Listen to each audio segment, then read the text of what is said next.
यह क्या हो गया? तुम्हारा बुखार तो और भी बढ़ गया। मैंने तो सोचा था कि अब तक कम हो जाएगा, लेकिन यह तो उतरने का नाम ही नहीं ले रहा। अपने भाई अनुराग का हालत देख वानी परेशान हो गई।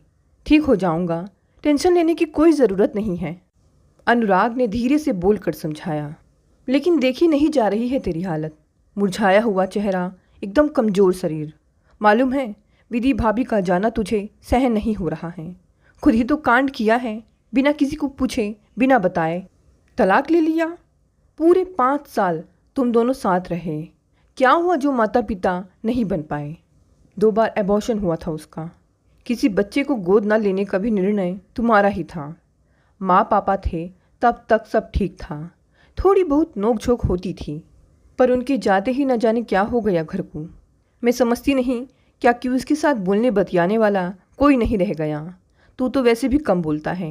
बेचारी ने ऊप से बचने के लिए टीचिंग करनी शुरू कर दी और घर पर ट्यूशन लेना भी शुरू कर दिया था। तुझे दोनों ही रास नहीं आए। तुझे लगा वह पैसों के लिए नौकरी कर रही है। तेरे अहम को ठेस लगी कि मैं भरपूर कमा कर देता नहीं। मैं तेरे दकियानुसी विचारों को जानती नहीं क्या? मम्मी पापा तेरे ही नहीं गए, उसने भी दोबारा माता पिता का साया खोया। बहुत प्यार था उसे उनसे। तेरा गुस्सा भी अच्छी तरह जानती हूँ। भाभी पर चिल्लाता होगा।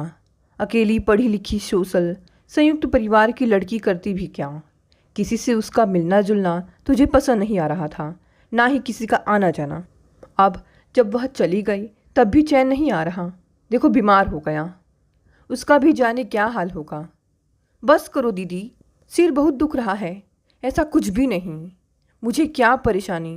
विधि जहाँ चाहे जिसके साथ चाहे रहे, मेरी बला से। मुझसे जान तो छूटी उसकी। कहती थी कि मरोगे तो कोई पूछने वाला भी ना होगा। वह यही चाहती थी। आप उसकी तरफदारी कर रही हो। मर ही तो जाऊंगा, इससे ज़्यादा क्या होगा। तेरी जरा सी तबीयत खराब होने पर कैसे टप टप आंसू गिरने लगते थे भाभी के। तुझे जरा सी चोट लगने पर भाभी का चेहरा सफ़ेद पड़ जाता था, याद है?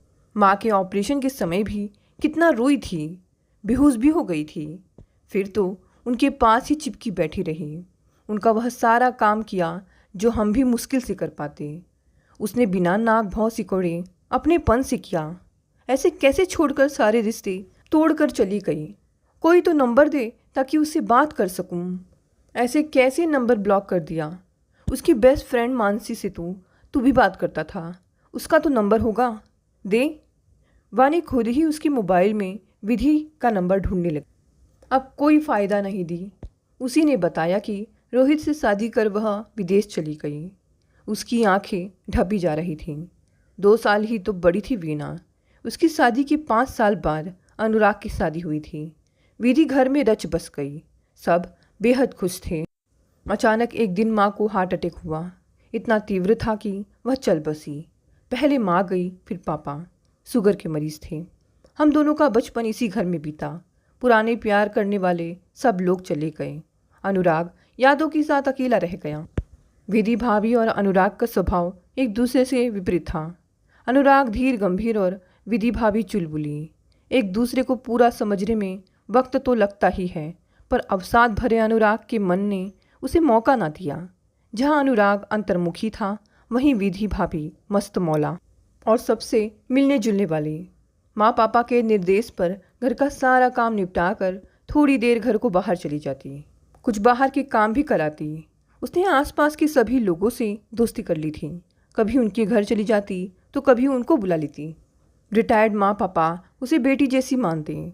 उनका दिल भी लगा रहता, पर माँ पापा के जाने के बाद वही सब अब अनुराग को शोर लगने लगा था। वह चिढ़ने लगा था। विधि उसके जैसी अचानक तो नहीं हो जाती। कभी माँ के जैसे खाने के स्वाद के लिए खिंचता, तो कभी खाली समय में उसके गप्पे मारने से उसे गुरेज होता। बचपन का साथी रोहित एक दिन विधि भाभी से अचानक टकरा गया। 4वीं कक्षा से 12वीं कक्षा तक उन्होंने साथ ही पढ़ाई की थी। पढ़ाई में बस ठीक ठाक ही था, सबसे मदद ले लेता। विधि भाभी से तो अक्सर ही, क्योंकि विधि का काम हमेशा पूरा रहता, पर वह था एक नंबर का हंसोड़ चुटकुलेबाज। क्लास में टीचर के आने के पहले और जाने के बाद ही शुरू हो जाता। आज भी वह बिल्कुल बदला नहीं था।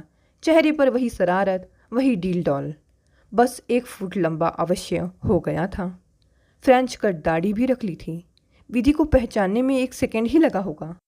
अरे रोहित, तुम यहाँ? पहचाना? अरे तुम विधि। वैवाहिक स्त्री के रूप में सजी विधि को ऊपर से नीचे देखता हुआ वह हंस पड़ा। मुझे तो 2 चोटी वाला रुमाल से नाक पोंछता तुम्हारा रूप ही याद आ रहा है। हाँ हाँ, तो शादी कर ली तुमने? हाँ हाँ। और तुमने? अरे नहीं यार, अभी आज़ाद पंछी हूँ मस्त। इतनी मुश्किल से पढ़ाई की, फिर मुश्किल इतनी बढ़िया नौकरी पाई। यूं ही हलाल थोड़ी ही हो जाऊंगा, कुछ साल तो चैन की सांस लूँ। हाँ हाँ। वह उसी चीर परिचित ठहाके वाली हंसी फिर हंसा था। वह अपनी नई चमकती बाइक की बैग में अपना खरीदा सामान रखकर मुस्कुराता हुआ खड़ा हो गया। कुछ लेना है तुम्हें या चले किसी रेस्टोरेंट में? वहीं बैठकर बात करेंगे। नहीं, बस घर में दिन भर हो जाता है तो शाम को हवा खाने निकल पड़ती हूँ। कुछ ज़रूरी हो तो सामान भी ले आती हूँ। वह मुस्कुराई। क्यों, तुम्हारे हस्बैंड को ताज़ा हवा अखरती है? रोहित के प्रश्न पर एक उदास मलिन सी रेखा विधि के चेहरे पर उभर आई, जिसे उसने बनावटी मुस्कान से तुरंत छिपा लिया। अब यहीं खड़े खड़े सब जान लोगे या कहीं बैठोगी भी? अरे तो तुम बाइक पर बैठो तभी तो। हाँ, वहाँ तक पैदल घसीटता हुआ अपनी ब्रांड न्यू बाइक की तौहीन करूँ? हाँ हाँ। कुछ ही देर में रोहित के जोक से हंसते हंसते विधि के पेट में बल पड़ गए। बहुत दिनों बाद वह खुलकर हंसी थी। अब बस रोहित, उसने पेट पकड़ते हुए कहा। ना साथ में घूमना, ना मूवी, ना बाहर का खाना, ना किसी पार्टी फंक्शन में जाना। हद है यार, शादी करने की ज़रूरत ही क्या थी? अच्छा, उनके लिए समोसे ले चलते हैं। कैसे नहीं खाएंगे देखता हूँ। तुम झट अदरक इलायची वाली चाय बनाना, कॉफ़ी नहीं। वह बिना संकोच किए विधि को घर छोड़ने को क्या, अनुराग के साथ साथ चाय भी पीने को तैयार था। विधि कैसे मना करे उसे? पता नहीं अनुराग क्या सोचे, इसी उलझन में थी। सोच क्या रही हो? बैठो मेरे इस घोड़े पर, अब देर नहीं हो रही। अपनी बाइक की ओर इशारा करके वह समोसे का थैला रख मुस्कुराते हुए फटाफट बाइक पर सवार हो गया। घबराते सकुचाते विधि को अनुराग से रोहित को मिलाना ही पड़ा। रोहित के बहुत जिद करने पर अनुराग ने समोसे का एक टुकड़ा तोड़ लिया था। चाय का एक सिप लेकर एक और रख दिया तो विधि झट उसके लिए कॉफ़ी बना लाई। रोहित ने कितनी ही मज़ेदार घटनाएं जोक सुनाए, पर अनुराग के गंभीर चेहरे पर कोई असर न हुआ। उसके लिए सब बचकानी बातें थी। उसके अनुसार तो एक उम्र के बाद आदमी को धीर गंभीर हो जाना चाहिए, बड़ों को बड़ों जैसे ही बर्ताव करना चाहिए। कितनी बार विधि को उससे झाड़ पड़ चुकी थी। इस बात से अनुराग उकताकर उठने को हुआ तो रोहित भी उठ खड़ा हुआ। मैं चलता हूँ, काफ़ी बोर किया आपको, मगर जल्दी ही फिर आऊँगा, तैयार रहिएगा। गेट तर आकर विधि को धीरे से बोला। जल्दी हार मानने वाला नहीं है, इन्हें इंसान बना कर ही रखूँगा। कैसे आदमी से ब्याह कर लिया तुमने? मिलता हूँ कल शाम को, बाय। इससे पहले विधि कुछ कहती वह किक मार फटाफट निकल गया। दूसरे दिन 5 ही बजे रोहित विधि के घर उपस्थित था। जल्दी तैयार हो जाओ, खड़ूस जी कहाँ हैं? उन्हें भी कहो कि तैयार हो जाएं। विधि को हैरानी से अपनी ओर देखते हुए उसने हंसते हुए हवा में मूवी के टिकट लहराए, जैसे कोई जादू दिखा रहा हो। तुम्हें बताया था ना, नहीं जाते हैं मूवी शूवी, और ऐसी कॉमेडी टाइप की तो बिल्कुल भी नहीं। अरे बुलाओ तो उन्हें, ब्लैक कॉफ़ी वही पिलवा दूंगा और रात का डिनर भी मेरी तरफ से, उनके जैसा सादा शुद्ध भोजन। ऐसे मत देखो, मैं यहाँ नया हूँ यार, मेरा यहाँ कोई रिश्तेदार भी नहीं है। वह तो अच्छा हुआ जो तुम मिल गई। चलो चलो जल्दी करो, कैब बुक कर दी है, 20 मिनट में पहुँच जाएगी। रोहित बेचैन हो रहा था। अनुराग मना ही करता रह गया, पर रोहित की जिद के आगे उसकी एक ना चली। ज़बरदस्ती मूवी देखनी पड़ी थी उसे। लौटकर खूब बरसा था विधि पर। अपने दोस्त को समझा लो, वरना मैं ही कुछ उल्टा बोल दूंगा तो रोती फिरोगी कि मेरे दोस्त को ऐसा वैसा बोल दिया। तुमको जाना है तो जाओ, उसकी बेवकूफ़ी भरे जोक्स तुम ही इंजॉय करो। बहुत टाइम है ना तुम्हारे पास फालतू। माँ पापा के जाने का दुख विधि को भी बहुत था, पर अनुराग जितना नहीं होगा, यह भी सही है। पर जिंदगी तो चलानी ही है, कब तक यूं ही मुंह लटकाए रहा जा सकता है। विधि याद करती जब अपने पापा को खोया था तो उसकी उम्र 20 साल की रही होगी। कुछ दिनों तक लगता था कि सब खत्म हो गया, पर जल्द ही खुद को संभाल लिया। फिर पूरे घर का माहौल खुशनुमा बना दिया था। अपनी पढ़ाई भी पूरी की, टीचिंग शुरू कर माँ की घर चलाने में मदद भी करने लगी थी। यह अनुराग को खुश करने की सारी कोशिशें बेकार थीं। 2 साल हो गए थे, मगर हर समय मायूसी छाई रहती। टीवी में भी उसकी कोई दिलचस्पी न थी। विधि के पसंद की शोज़ को वह बकवास बच्चों वाले मेंटल के खिताब भी दे डालता। हार कर विधि ने पास ही के स्कूल में ज्वाइन कर लिया कि कुछ तो दिल लगेगा। घर पर भी ट्यूशन लेने लगी। अब कुछ अच्छा लगने लगा था उसे। समय कैसे गुजर जाता पता ही नहीं चलता। काम के साथ साथ सबसे हंसना बोलना भी हो जाता। पर शनिवार को अनुराग घर होता। बच्चों का शोरगुल उसे कतई रास न आता। भुन भुन करता ही रहता। विधि कोशिश करती कि शनिवार को बच्चों को ना बुलाए, पर एग्ज़ाम हो तो बुलाना ही पड़ता। उसके व्यस्त रहने और कुछ अनुराग की बेरुखी समझने के कारण रोहित का घर आना कम हो गया था, पर शनिवार को वे अवश्य मिल लेते। विधि पेट भर हंस लेती और जैसे हफ्ते भर का कोटा पूरा कर रही हो। इधर स्कूल का भी काम बढ़ने लगा था। बच्चों के एग्ज़ाम आ गए थे। विधि को अधिक समय देना पड़ता। विधि ने खाना बनाने के लिए काम वाली रख ली। लाख कोशिशों के बाद भी विधि सास के बने खाने जैसा स्वाद नहीं ला सकी थी। अनुराग को चिड़चिड़ तो करनी ही थी। हो सकता है काम वाली के हाथ का खाना पसंद आ जाए। विधि हर दम खुद को संवार के रखती कि इसी बहाने कभी तो प्यार के 2 मीठे बोल बोले, कुछ प्यारी सी टिप्पणी कर दे, पर वह कुछ भी नहीं बोलता। बात वह पहले भी कहा करता था। हंसी ठिठोली उसे पसंद नहीं थी। यह सब उसे बचकानी हरकतें लगती। उसके खट्टे मीठे अनुभव में उसकी कोई दिलचस्प नहीं थी। एक दिन काम से लौटा तो विधि बच्चों के साथ हैप्पी बर्थडे गीत गाकर क्लैपिंग करवा रही थी। शायद किसी बच्चे का जन्मदिन था। चॉकलेट लेकर बच्चे बस घर ही जा रहे थे। उनको गेट तक छोड़कर वह अंदर आ गई। अनुराग बरस पड़ा। मालूम है ना, मुझे काम से लौट कर आने पर शांति चाहिए। ये सब ड्रामे पसंद नहीं। कल से बच्चे मेरे घर में पढ़ने नहीं आएंगे। ज़्यादा शौक है तो कहीं और किराए पर रूम लेकर पढ़ाओ। मेरी खुशियों से तो तुम्हें कोई मतलब ही नहीं। बस अपने में ही लगी रहो। वह बच्चों के सामने झल्लाता हुआ अपने रूम में चला गया। विधि के दिल में खंजर की तरह बात घुस गई। मोटे मोटे आंसू गाल पर ढुलकने लगे। सब्र का बांध जैसे टूट चला था। मेरा घर मेरी खुशी। मैं तो अपना घर समझकर ब्याह कराई थी। मुफ्त की ड्यूटी बजाने के लिए नहीं, ना ही नौकर की तरह बस तुम्हारे हुक्म की तालीम करने के लिए। अपनी खुशी की बात करते हो, कभी पत्नी की खुशी सोची तुमने? नाजों से पली बेटी अपना ऐसो आराम सब कुछ छोड़ पराए घर को अपना लेती है। सबकी सेवा में जी जान से लगी रहती है। अपनी आदतों को दूसरों की आदतों में खुशी खुशी ढालने में हर पल प्रयासरत रहती है। खान पान, पहनावा, व्यवहार, खुशी, गम, मजबूरी सबको ही अपना लेती है। और 1 सेकंड में तुमने बाहर का रास्ता दिखा दिया। ऐसी ही पत्नी चाहिए थी तो किसी गरीब बेसहारा अनपढ़ को ब्याह लाने की हिम्मत करते, जो तुम्हारी खैरात का एहसान मानकर हाथ जोड़े बैठी रहती। लेकिन नहीं, खानदानी और संस्कारी भी चाहिए, और पढ़ी लिखी, रूपसी, इज्जतदार व अच्छे घर की भी। गुस्से में कांपती विधि पहली बार एक सांस में इतना कुछ बोल गई। अनुराग भौचक्का सा दिखता रह गया, मगर उसकी मर्दानगी ललकार उठी। पलटवार से ना चुका था। तो तुमने क्यों नहीं किसी भिखारी से शादी कर ली? इतनी काबिल थी तो किसी अमीर से शादी करती। उस पर आराम से रौब झाड़ती और उसकी मुफ्त में परवरिश भी कर देती। तुम्हें भी तो अपने लुखे दोस्त रोहित से क्यों नहीं कर ली थी शादी, जिसका सानिध्य पाने को आज तक ललायत फिरती हो। उसके पास पहले अच्छी जॉब नहीं थी ना, इसलिए। अब एक लफ्ज़ मत बोलना अनुराग। तुम्हारी घटिया सोच पहले ही जाहिर हो चुकी है। ठीक है, मैं उसी के पास चली जाती हूँ। तुम्हारी जैसी छोटी सोच का आदमी नहीं है वह।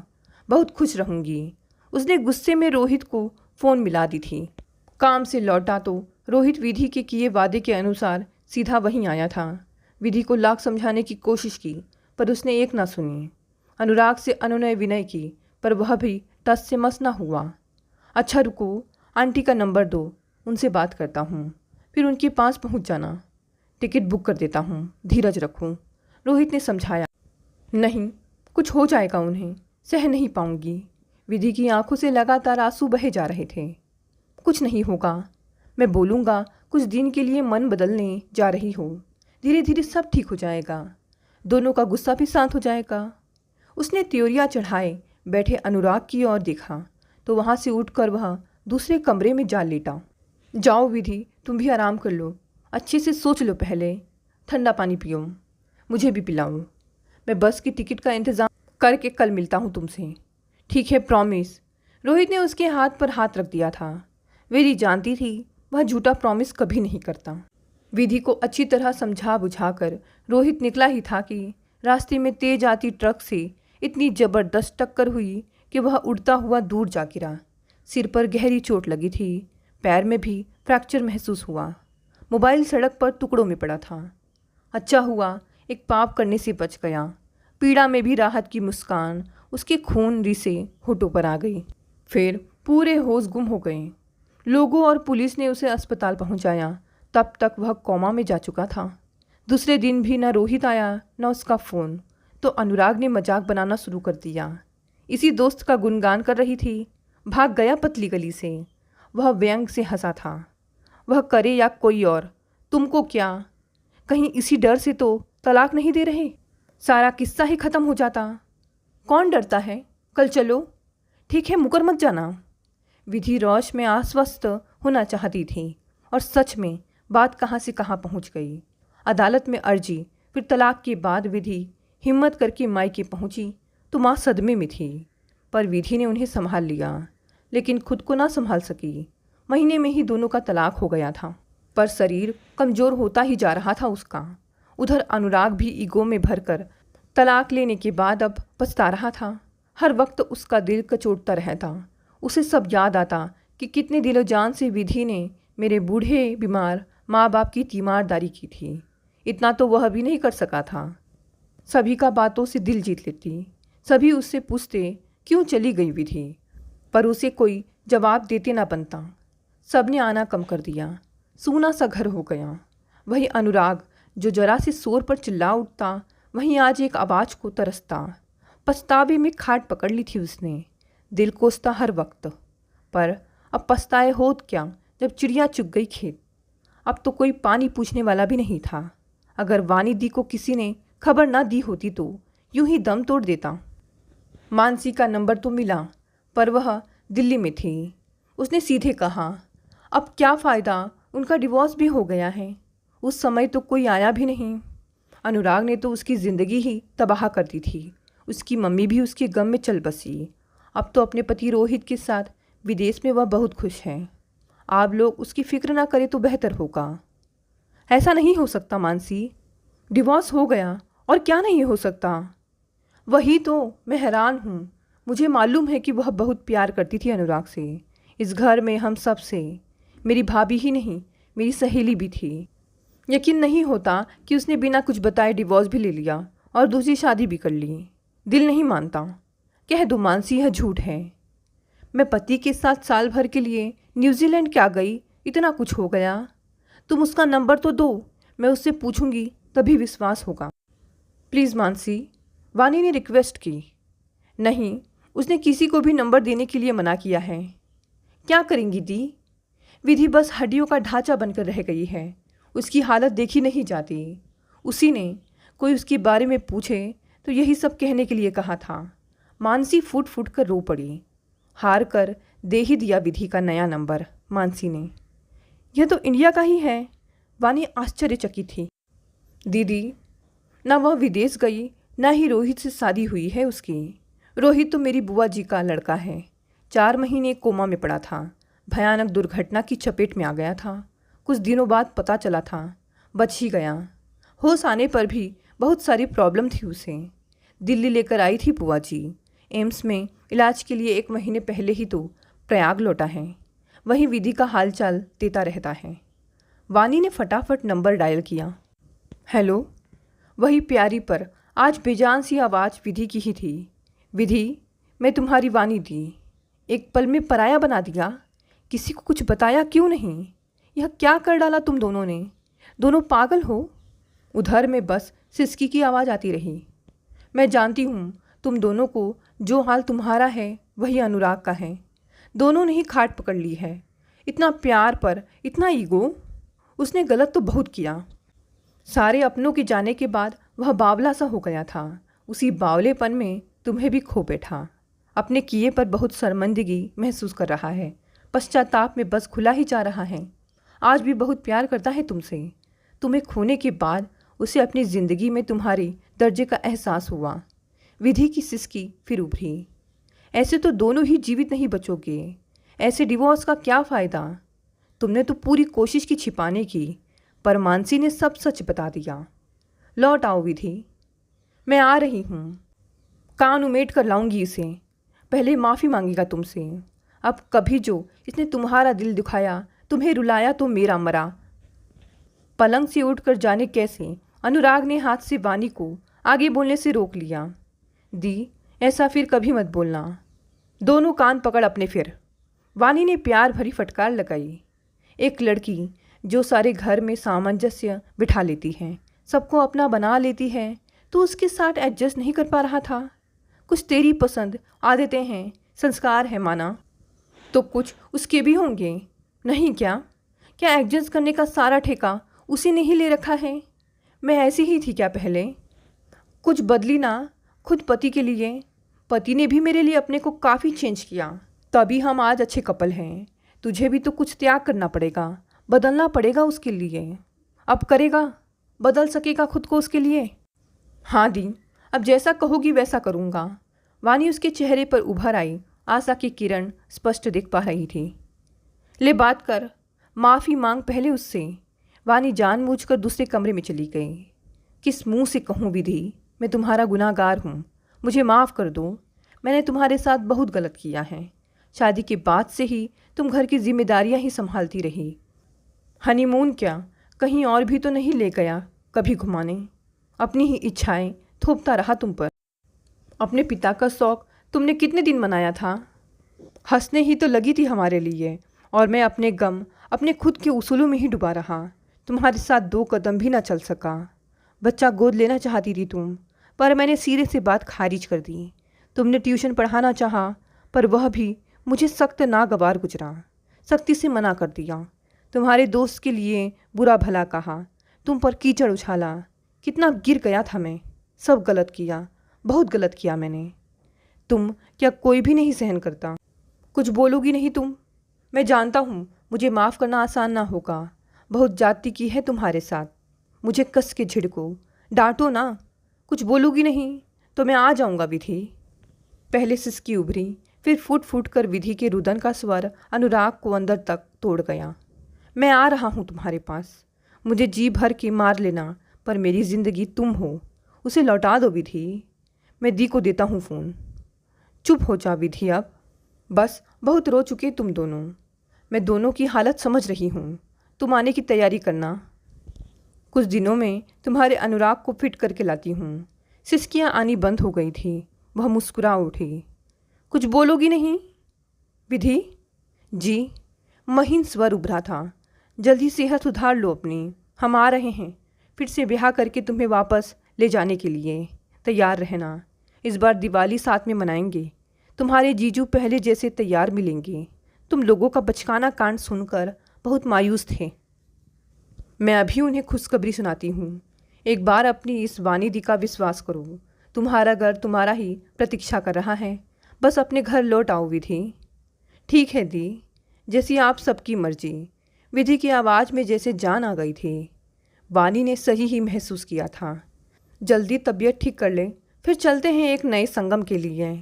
वानी ने मुस्कुराकर अनुराग के गाल थपथपाए और उसके माथे की गीली पट्टी बदल दी। विधि का फ़ोन करते ही वानी ने खुशी खुशी पति को सूचना देने के लिए नंबर डायल कर दिया। दोस्तों, ये कहानी यही समाप्त हो गई। कहानी पसंद आई तो इसे लाइक, शेयर और कमेंट करें। धन्यवाद दोस्तों। मिलते हैं अगली नई कहानी से।